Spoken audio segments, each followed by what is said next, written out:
Hello mga kalingap! Isang mapagpalang araw po sa ating lahat. Magandang araw at magandang gabi po saan man panig po kayo naroroon. Mapa-Luzon, Visayas at Mindanao.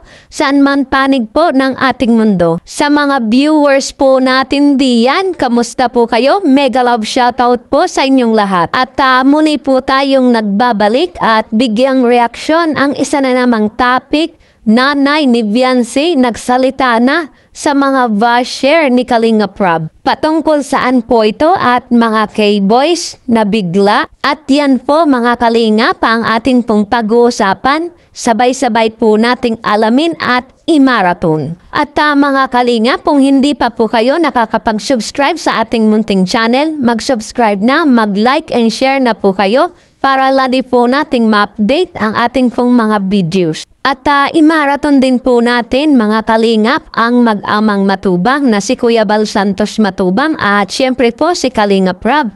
Patunay po nating suportahan sila sa araw-araw po nila na pagtulong sa mga kababayan po nating mahihirap. Lagi po nating suportahan at i-marathon para syempre po mas marami pa po silang may scout at marami din pong love team na dumating pa. At marami pa po tayong i-marathon. At syempre mga Kalingap, patuloy po silang ganahan sa pagpapaundad na kanilang charity. At so yun mga Kalingap, pag-usapan na nga po natin ang ating topic, Nanay ni Viancy nagsalita na patungkol nga po sa mga basher ni Kalinga Prab. At ang ating pong mga K-boys ay talagang nabigla at hindi lamang po yan. Humanga po ang ating mga K-boys sa nanay nga po ni Viancy sa mga sinalita po nito. Patungkol nga po dito sa mga basher ni Kalinga Prab. At dagdag pa rin po dito ang pangbabas na rin po kay Viancy ng mga sinungaling at mga mainggiting mga antay-kalingap, di ba? At kumbaga po sa mga simpleng tanong po ng K-boys sa nanay ni Viancy, sa mga sagot po nito ay may paninindigan po ang kanyang mga salita laban nga po dito sa mga basher ni Kalinga Prab. Ika nga po ng nanay ni Viancy alam ng isang ina kung napapahamak ba o hindi ang kanyang anak at sa panig naman po niya ay hindi naman sila na-child abuse. Bagkos pa nga po natutulungan pa silang umangat ang kalagayan nila sa buhay, lalo pa nga po kay Viancy na sobrang natulungan ang kanyang mga pangangailangan.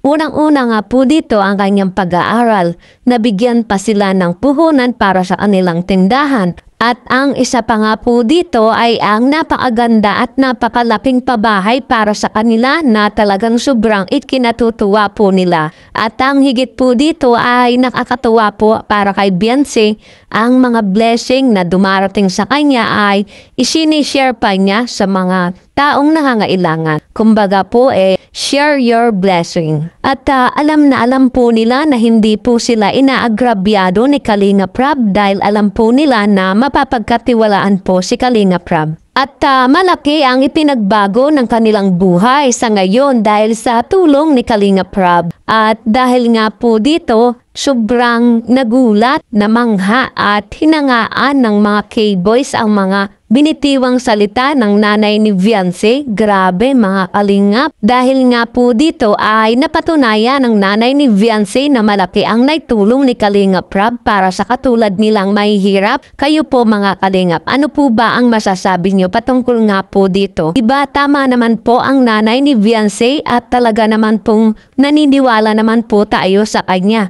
At ganyan naman po ang mga basher, kay maganda o hindi, may mga pula po sila. At dagdag pa nga po dito, sa bandang huli ay sobrang naawa ang nanay ni Viancy kay Kalinga Prab dahil sa kabila ng maraming pagtulong ni Kalinga Prab ay sobrang paninira ng mga basher at hanggang sa ngayon patuloy pa rin kinakaharap ni Kalinga Prab. Lalo na nga po yang si Gago, si Makagago. Tama namang po na huwag nang pansinin or patulan ni Kalinga Prab dahil kung papatulan po ito, lalo lang po silang magpapasikat na ang totoo habol lang po nila ang maraming viewers, di ba mga Kalingap? which is kung sino yung taong tahimik at namamayagpag ang pangalan sa pagtulong sa mga mahihirap, yun yung kanilang ginagambala kasi nga nakakatulong sa kapwa. Sila wala silang naitutulong or natutulungan kundi ang kanilang mga sarili lang. At pilit po nilang dinadown ang mga taong may malasakit sa kapwa. Diba mga kalingap? Ano po ba ang masasabi nyo patungkol po dito? Para po sa akin,